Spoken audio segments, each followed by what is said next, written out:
মা এমন একটা জিনিস যার কোনো স্পেশাল ডে হয় না, সব দিনটাই উনি স্পেশাল।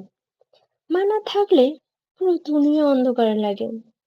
এটা ভালো বোঝেন যাদের মা নেই। যাদের মা আছে তাদের সব আছে, তারা সত্যিই খুব লাকি।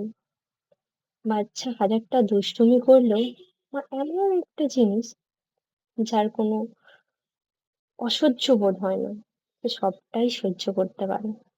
ভালো থাকুন পৃথিবীর সমস্ত মা। Happy mother's day.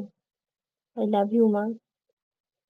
এটা কোনো অ্যাপ থেকে নেওয়া কোনো কবিতা বা কোনো কিছু না।